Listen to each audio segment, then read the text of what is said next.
اسی طرح سے پانچویں چیز یہ ہے کہ ایک آدمی دوسروں کی مدد کرے. دوسروں کی مدد کرنے میں اس کو سکون ملتا ہے, دل نرم پڑتا ہے, اس کے اندر جذبات اس کے ٹھنڈے ہوتے ہیں, فرسٹریشن نکلتا ہے. ایک صحابی اللہ کے نبی صلی اللہ علیہ وسلم کے پاس آیا کہ میرا دل بہت سخت ہے, کیا کروں؟ آپ نے فرمایا ان اردت ان یلین قلبک, اگر تو چاہتا ہے تیرا دل نرم ہو جائے, تیرے دل میں سکون پیدا ہو, تیرے دل میں نرمی پیدا ہو, فاطعم المسکین وامسح براس الیتیم, تو ایک کام کر, مسکین غریب آدمی کو کھانا کھلا, یتیم بچہ ہے اس کے سر پہ ہاتھ پھیر. آدمی پتھر کا نہیں بنا ہوا ہے, اس کے اندر ایموشنز ہوتے ہیں, جذبات ہوتے ہیں. جب وہ دوسروں پر احسان کرتا ہے تو اس کے اندر ایک قسم کی خوشی پیدا ہوتی ہے. خوشی لینے میں نہیں, دینے میں بھی ہوتی ہے. ایک آدمی اس کو ٹرائی کر کے دیکھے, اور جتنا کم آدمی کے پاس ہوتا ہے دینے میں اتنی زیادہ خوشی اس کو محسوس ہوتی ہے.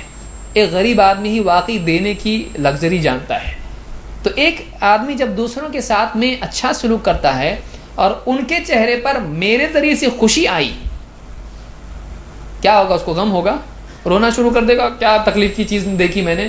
نہیں. ایک آدمی جب کسی اور کو خوش کرتا ہے تو نتیجے میں وہ خود بھی خوش ہوتا ہے. یہ دنیا کا قاعدہ, اللہ نے بنایا انسان کو ایسا ہے کہ عطر لگانے والے کے بھی ہاتھ پہ خوشبو آتی ہے.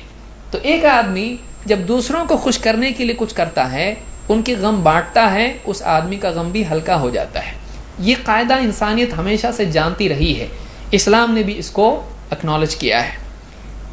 اللہ کے نبی صلی اللہ علیہ وسلم فرماتے ہیں احب الناس الی اللہ انفعهم للناس, لوگوں میں سب سے پیارے لوگ اللہ کے پاس وہ ہیں جو لوگوں کے لیے فائدہ مند ہوں, جو لوگوں کا بھلا کرنے والے, لوگوں کو فائدہ پہنچاتے ہیں. وَأَحَبُّ الْأَعْمَالِ إِلَى اللَّهِ سُرُورٌ تُدْخِلُهُ عَلَى مُسْلِمٍ أَوْ تَكْشِفُ عَنْهُ كُرْبَةً, اور اعمال میں, ایکٹیویٹیز میں, ڈیڈز میں, کاموں میں سب سے پیارا کام اللہ کے پاس یہ ہے کہ تم کسی مسلمان کو خوش کر دو. یہ مسلم سوسائٹی میں کہی ہوئی بات ہے, اس لیے مسلم کا ذکر یہاں پر آ رہا ہے. کسی انسان کو تم خوش کر دو, ایسا عمل کرو, کچھ ایسا کرو کہ جس سے دوسرا خوش ہو جائے.